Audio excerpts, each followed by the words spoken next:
Que les bénédictions soient, que la lumière engendre toujours la lumière, éternellement la lumière. Abba, Rei, Ka, Jed, Abba, Rei, Otep à chacun d'entre vous. Qu'est-ce que l'initiation sexuelle?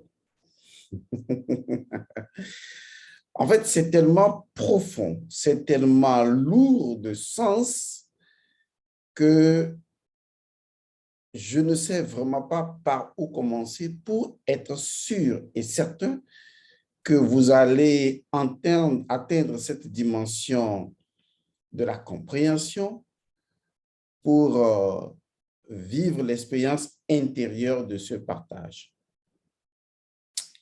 L'initiation sexuelle. Oui, il faut faire attention.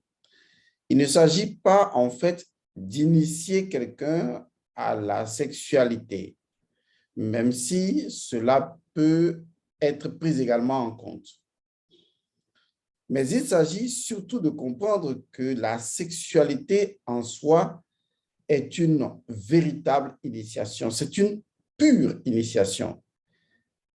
Cela veut dire également que à chaque fois que vous faites de la sexualité, à chaque fois que vous avez une relation coïtale, vous êtes véritablement en train, naturellement, de faire une initiation. Il est impossible de pratiquer la sexualité sans être automatiquement impliqué dans l'énergie de l'initiation sexuelle, de l'initiation à l'énergie sexuelle, de l'initiation à l'énergie du dragon. Parce que c'est de ça qu'il s'agit. Je vais vous rafraîchir la mémoire. Je vais vous aider à comprendre, à atteindre un niveau de l'intuition des choses. Vous rappelez-vous de cette histoire ou de ces multiples histoires qu'on nous raconte souvent? L'histoire de la belle fille magnifique, extraordinaire, enfermée dans un château gardé par des ogres, gardé par un dragon, surtout un dragon. Et le chevalier, celui-là qui veut récupérer la fille et surtout sa main, la main magique d'Atum, qui représente encore le féminin, Teret Netcher. Ce n'est pour rien qu'on dit, on utilise l'expression donner la main, mais ce n'est pas la langue française qui a créé cette expression. Cette expression vient de l'Afrique.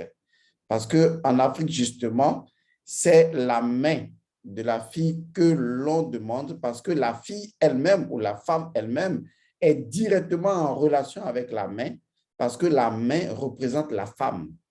Il faut comprendre ça comme ça, la main représente la femme. Donc, demander la main, il ne s'agira jamais de demander la main d'un homme. Il s'agira plutôt de demander la main d'une femme parce que la main est en relation avec la femme. Ne nous éloignons pas du sujet, Monsieur Elmansio Godson. Ne rentre pas dans ta folie folle. Reste concentré sur le sujet. OK, laissons aller. Et donc, lorsque vous vous remémorez ces histoires extraordinaires où le prince doit aller délivrer la princesse, combattre le dragon et épouser ensuite la princesse, très peu de gens comprennent qu'en fait, que toute cette cinématique, toute cette légende, tout ce mythe repose en réalité sur l'initiation sexuelle, l'initiation à l'énergie de la sexualité, l'initiation à l'énergie du dragon. Car en réalité, dans toutes les traditions initiatiques universelles, depuis l'Égypte antique jusqu'aux confins de l'Orient, le serpent représente fondamentalement les forces primaires fondamentales et en relation avec l'énergie dragonienne de la sexualité.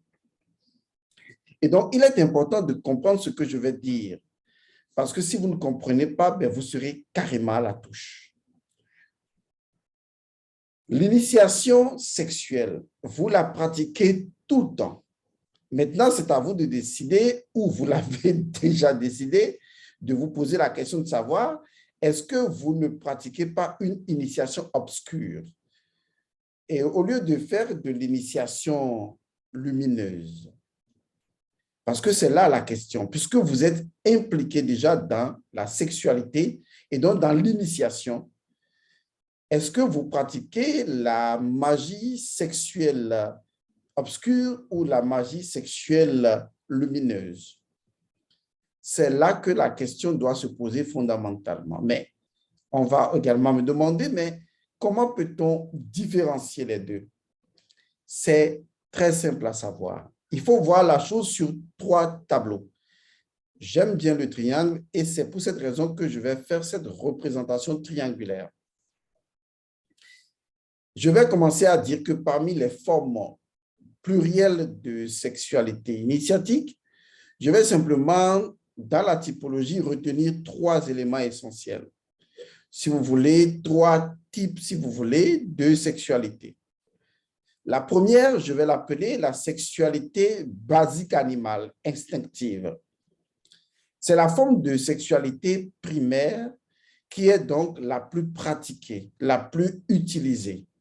C'est une sexualité tout simplement basée sur l'instinct animal et donc la sexualité animale qui part tout simplement du désir, du besoin de se satisfaire, d'avoir un plaisir, de tirer son plaisir, de tirer un coup de façon tout à fait animale, de façon tout à fait inconsciente et de profiter simplement de ce plaisir sans aucun but. Oui, certes, le but sera pour certaines personnes de faire des enfants. Ça demeure encore purement animal. Parce que, à comparaison n'étant même pas raison, est-ce que quelque part, lorsque vous regardez les animaux, est-ce que c'est différent dans ce type de sexualité ou d'initiation sexuelle? Parce que les animaux, eh bien, sur l'instinct, font l'amour ou font la sexualité de besoin et se multiplient comme les hommes le font, la reproduction. Et donc, si votre sexualité n'est indexée qu'à ce niveau-là, donc une sexualité de besoin, c'est-à-dire une sexualité qui est basée juste sur le besoin du corps de se satisfaire, de libérer, n'est-ce pas, une impulsion sexuelle, en ce moment, naturellement, cette histoire ou cette légende du prince qui va libérer la princesse du joug du dragon ne vous concerne pas. Parce que, naturellement, vous êtes l'esclave douillet de ce dragon et vous faites ce que le dragon vicieux sait faire d'instinct animal pratiquement tous les jours. Mais ce que vous ne savez pas, c'est que comme toute sexualité que vous faites est une initiation à l'énergie de la sexualité du dragon, vous êtes un peu en train de fabriquer tout le temps des entités démons. Les entités démons sont des entités versatiles, c'est-à-dire des entités qui possèdent une double nature, une nature incertaine, et donc des entités à la limite inflammables, explosives. Parce qu'à tout moment, ce sont des entités qui peuvent vous envoyer à la dérive et qui sont encore sous le joug des perversions du mental. C'est là que vous retrouvez également Madame la jalousie, où vous retrouvez Madame ou Monsieur le menteur, où vous retrouvez toute forme de cacophonie sexuelle qui viennent musicalement investir d'énergie négative votre personnalité du cas, qui est votre personnalité éthérique. Cette forme de sexualité est pratiquée par la masse populaire de nos villes et de nos campagnes. Que les gens soient mariés ou que les gens ne soient pas mariés, cela importe peu. Même si vous êtes marié, cela ne légitime pas donc le fait que cette forme de sexualité est tout simplement impure, à la limite, parce que cela crée des entités qui ne retrouveront pas la lumière et qui ne vous permettront pas de vous élever tout simplement. Donc, légitimer une sexualité animale par le fait qu'on s'est marié est une erreur, car le fait de se marier ne donne pas à votre sexualité animale le fait d'être légitime, c'est-à-dire le fait d'être digne, le fait d'avoir une dignité, c'est-à-dire le fait de conquérir le sommet des dieux. Votre sexualité ne peut pas produire le nectar et l'ambroisie, ne peut pas produire l'élixir de la vie. Cette sexualité agit sur les os, détruit l'ossature de votre squelette, affaiblit votre âme et vous rend esclave des démons entitaires que vous fabriquez vous-même par la répétition de cet état de fait. Sachez que toute sexualité se déroule dans l'enfer.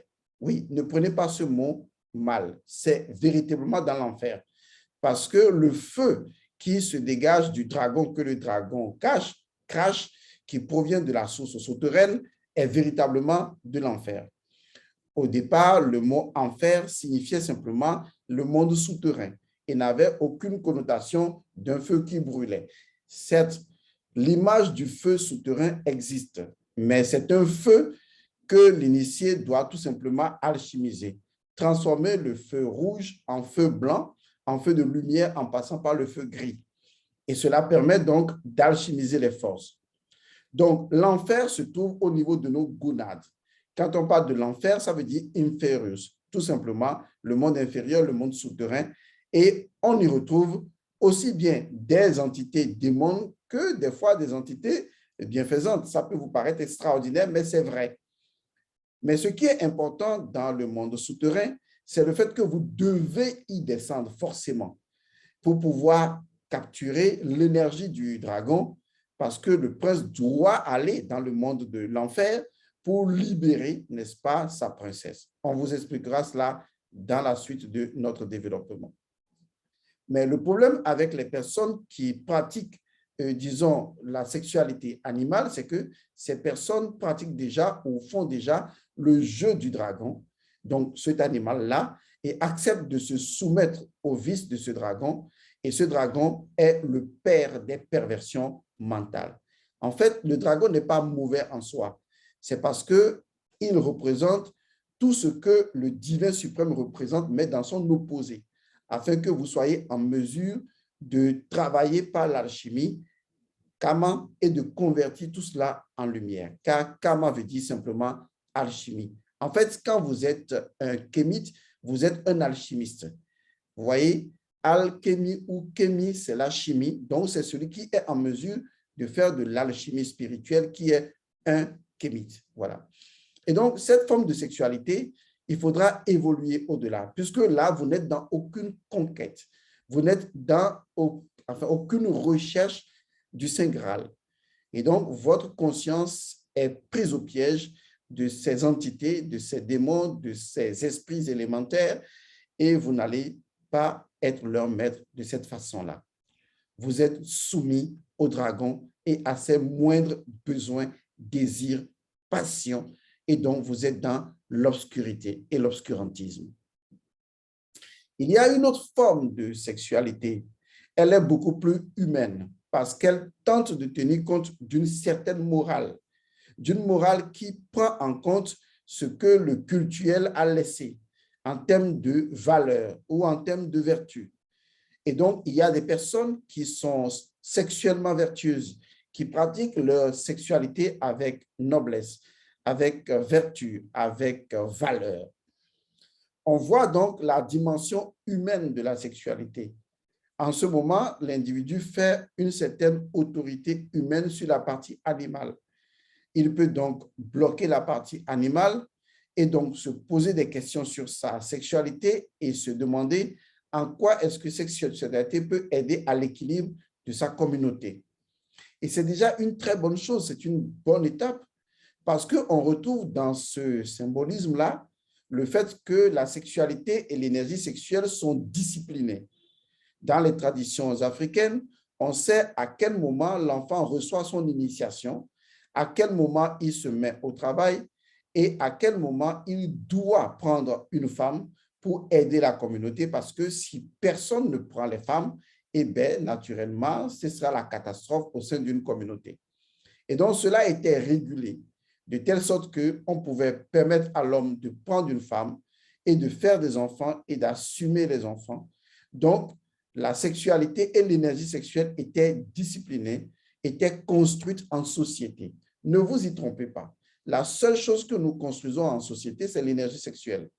Ça peut vous paraître un peu trop élémentaire, mais je ne vais pas rentrer dans ce débat avec vous parce que, je vais vous le dire tout de suite, principalement, vous ne vous en sortirez pas.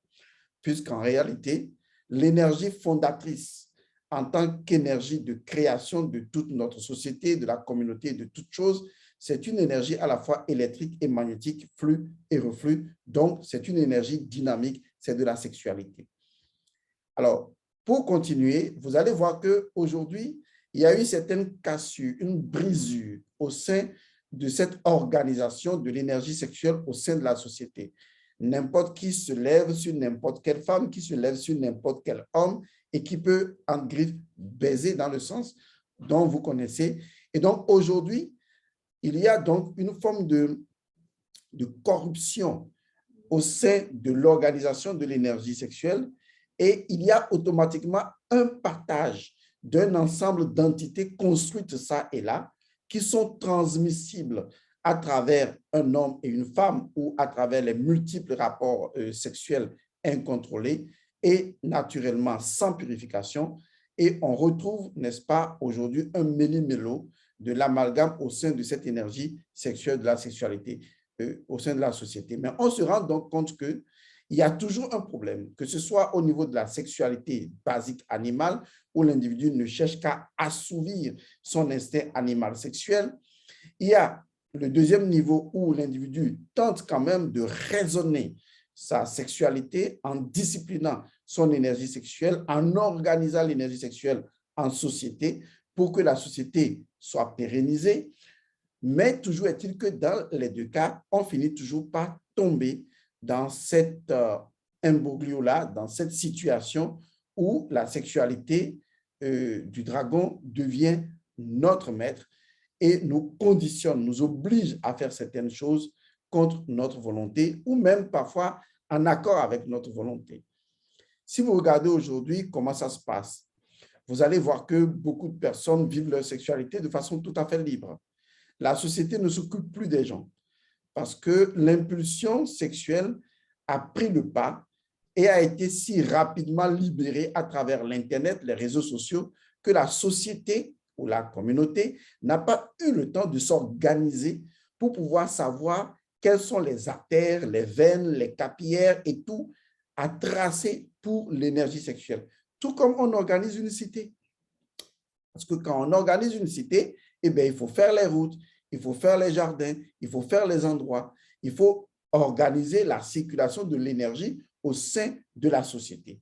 Et donc, l'énergie sexuelle a pris une ampleur si explosive que les gens n'ont pas eu le temps de réorganiser la société au rythme de libération, au rythme de la puissance de l'énergie sexuelle qui est libérée. Et donc, aujourd'hui, les gens sont noyés, les jeunes sont noyés rapidement avec cette énergie sexuelle trop vite libérée et la société n'arrive même pas à s'organiser. Du coup, les valeurs ont disparu, les vertus n'en parlons plus et la morale, elle est biaisée selon le mode d'emploi de l'individu qui veut l'exercer ou la loi qui veut l'exercer ou la force qui veut l'exercer.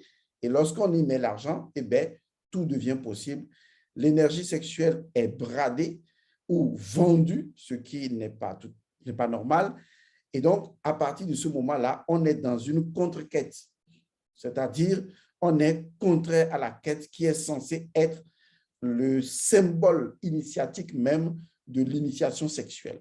C'est en cela qu'on vient à la troisième étape, qui est donc la sexualité spirituelle ou l'art sacré du sexe.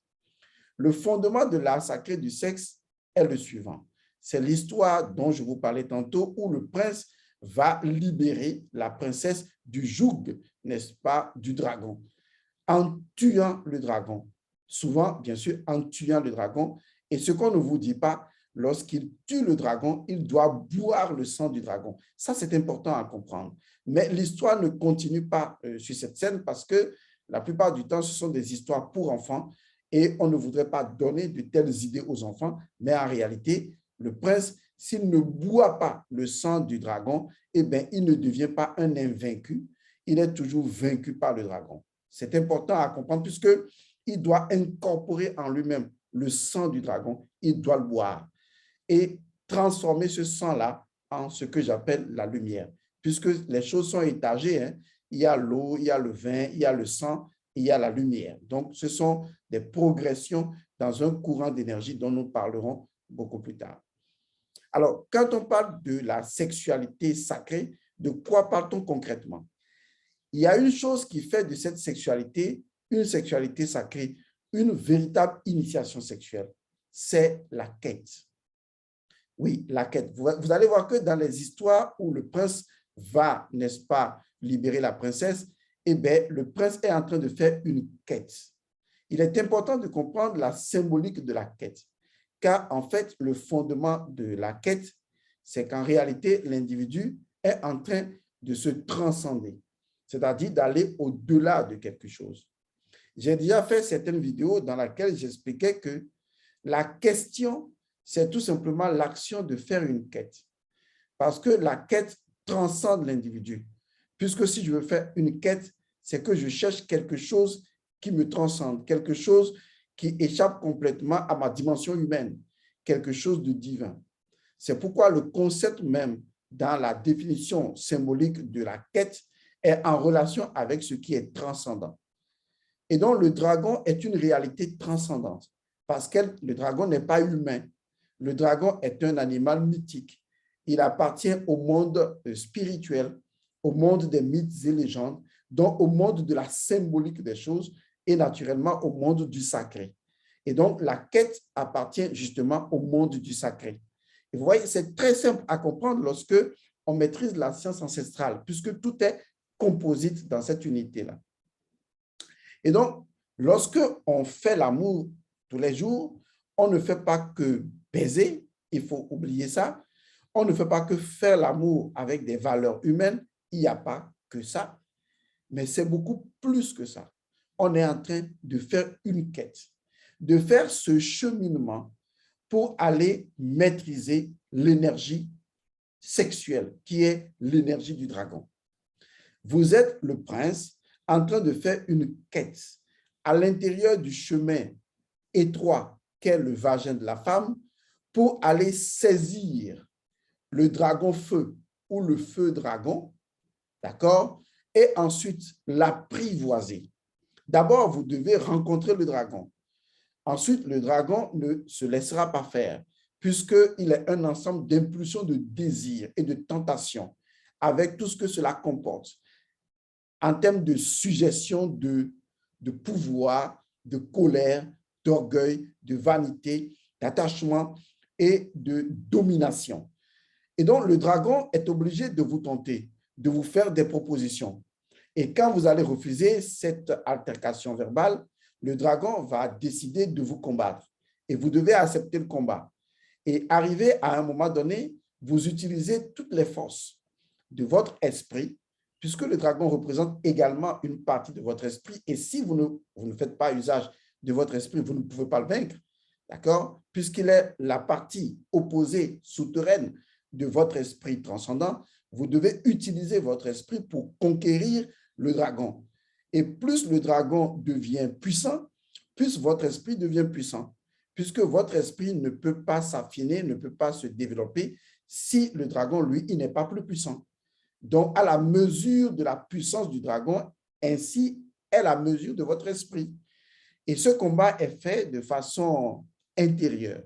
C'est ce qu'on appelle généralement dans l'islam le djihad. Le djihad intérieur, c'est cette bataille-là, c'est ce combat qu'on mène contre une engeance de force, c'est-à-dire le dragon et ses entités.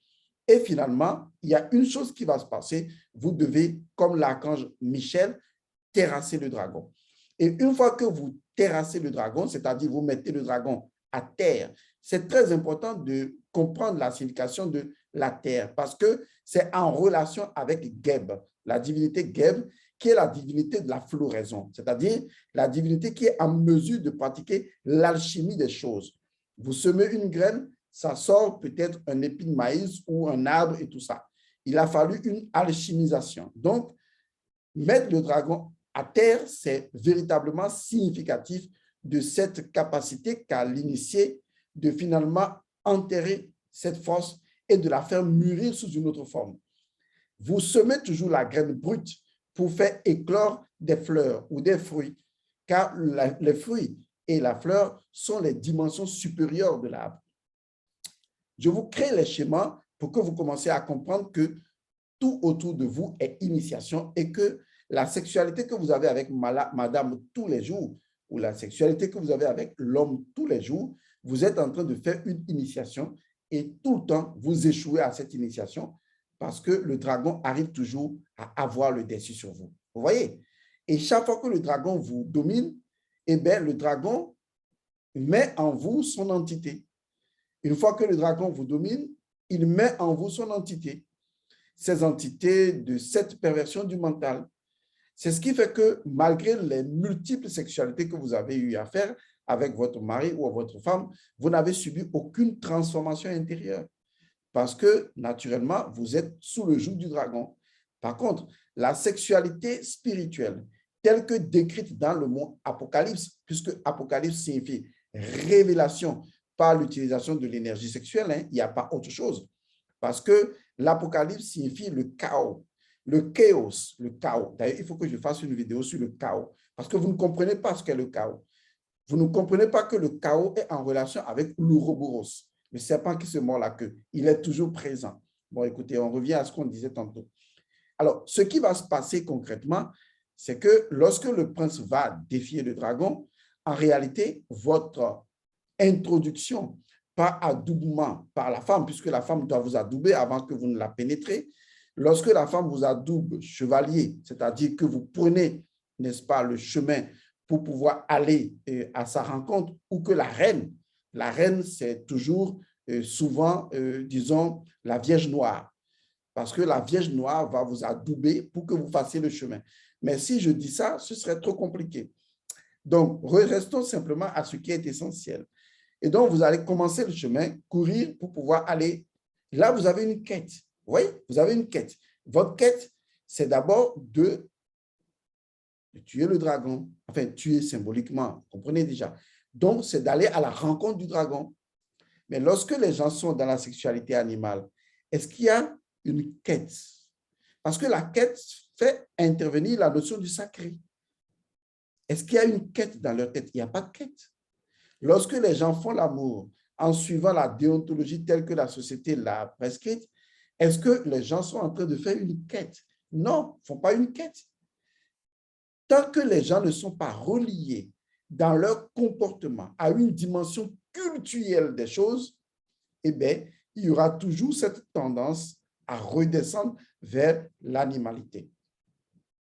Seule la dimension symbolique du sacré, la dimension culturelle ou spirituelle est ce que je pourrais appeler l'étoile à laquelle on doit accrocher notre charrue, comme le dit un adage musulman, qui veut aller loin, accroche sa monture à une étoile.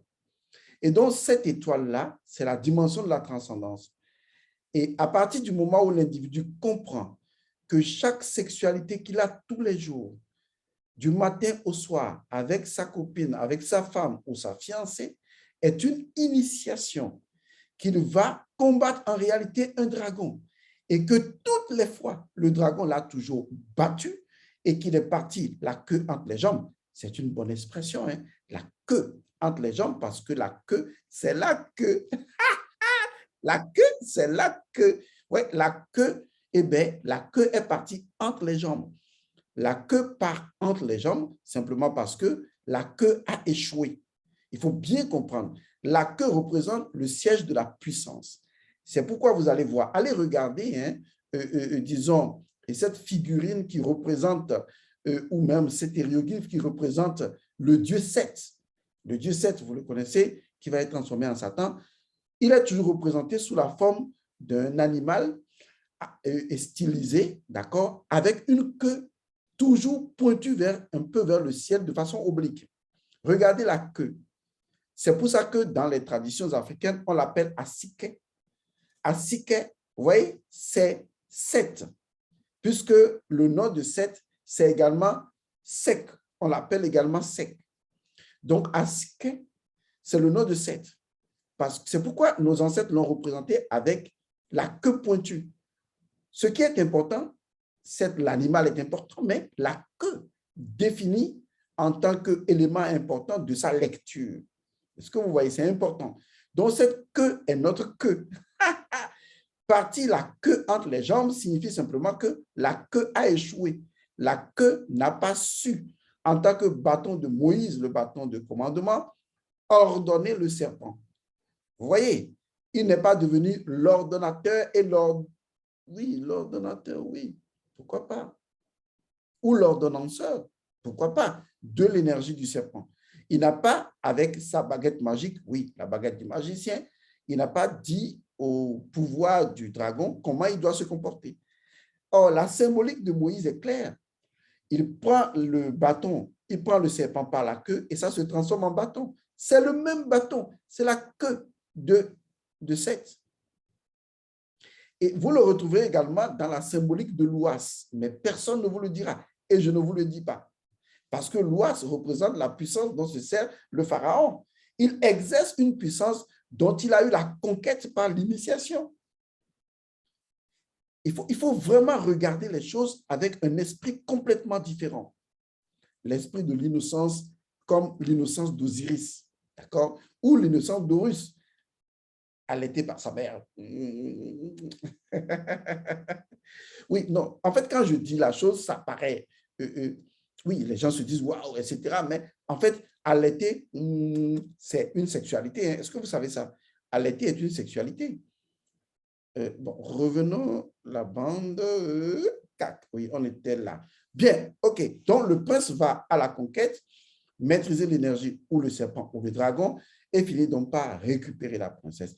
La princesse qui, en réalité, représentera son âme. Et donc, l'âme ne peut être sauvée du joug du dragon que lorsque l'esprit entreprend la quête qui va permettre, avec l'ego de l'esprit, on vous expliquera tout ça plus tard, c'est-à-dire son principe manasique. Le principe manasique, c'est le principe de capacité. Vous voyez, le principe capacitaire.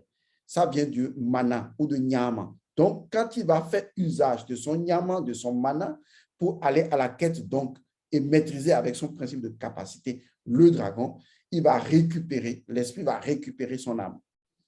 Et une fois que l'âme, la princesse, est récupérée du joug du dragon, eh bien, on retourne à l'Ancien Testament lorsque le serpent a dit à Ève, « Prends cette pomme et mange. » Parce que Ève, c'est cette dame qui est sous l'emprise du dragon et que le prince Adam était censé libérer.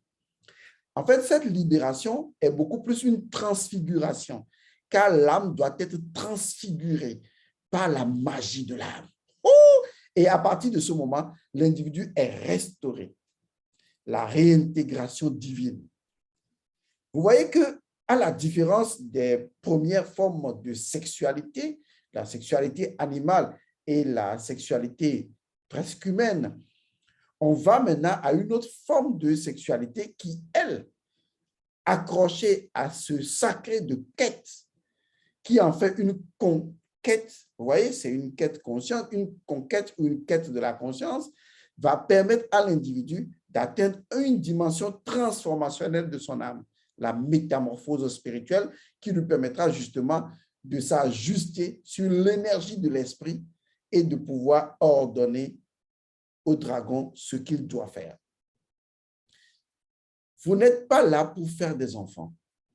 Faire des enfants, c'est ce qu'on appelle la cerise sur le gâteau. Vous n'êtes pas là simplement pour baiser. Si ce n'est que ça, tant mieux. Mais vous êtes là pour quelque chose de plus profond, pour conquérir et manifester votre identité. Le sexe est un outil de travail. C'est un outil de transformation spirituelle. La femme ne doit ou ne devrait pas faire l'amour avec n'importe quel homme. Autrement, elle est bête. C'est la personne qui est capable de vaincre le dragon que la femme invite dans son intimité. Vous vous rappelez de ces histoires où on donnait le pouvoir à la femme de choisir l'homme de sa vie. C'est exactement la même chose. Parce que l'esprit de la femme a choisi son prince. Ce n'est pas n'importe qui va délivrer la princesse. Vous allez voir que dans ces histoires, beaucoup de personnes essayent mais échouent. C'est l'élu qui y va. Mais à quel moment on est l'élu? On est l'élu parce qu'on renonce à la sexualité animale, on renonce à la sexualité humaine et on se donne une quête. Vous voyez, c'est cette quête-là, la quête de sauver son âme du joug du dragon. C'est cette quête-là qui vous plonge dans la transcendance, dans le sacré et qui vous donne la possibilité de vous métamorphoser. La femme doit d'abord se demander, est-ce que l'homme qui veut me pénétrer, est-ce que cet homme-là va m'aider à maîtriser mon dragon? Si l'homme n'est pas en mesure de le faire, la femme ne doit pas lui donner son adoubement. La femme ne doit pas l'adouber à pénétrer son intimité. Mais aujourd'hui, regardez autour de vous. La femme accepte n'importe quoi, pas n'importe qui, ce serait trop gentil. La femme accepte n'importe quoi parce qu'elle est bêtement ignorante et elle fait ce qu'elle veut de son vagin sans en comprendre les implications spirituelles et générationnelles qui en découleront, car je vous ai déjà dit, le vagin a une mémoire, il n'oublie jamais, car le fondement même du vagin est en relation avec la divinité Min, la divinité de la fertilité, et dont le vagin n'oublie jamais. L'utérus n'oublie jamais. Et donc, l'utérus va garder la mémoire de toutes les personnes qui le visitent. Le vagin va garder la mémoire de tous ceux qui visitent le vagin et vont imprimer leur identité à un enfant qui va naître. Et l'enfant ne sera pas que l'enfant de l'homme qu'il a mis au monde, mais ce sera également l'enfant des hommes que la femme a connus parce que leur énergie se serait mélangée, parce que la femme n'a pas été capable de se purifier. C'est en cela que la femme doit faire très attention parce que lorsque vous introduisez certains hommes dans la chambre de votre mère, dans la maison de votre mère, parce que le vagin est appelé la maison de votre mère, parce que le vagin est connecté à la génération de vos ancêtres, lorsque vous acceptez n'importe quel homme dans votre milieu, c'est une façon de bafouer l'énergie identitaire de vos ancêtres. Et ça, il faut le comprendre. Si la femme accepte n'importe quel homme à pénétrer son vagin, c'est qu'elle est bêtement ignorante.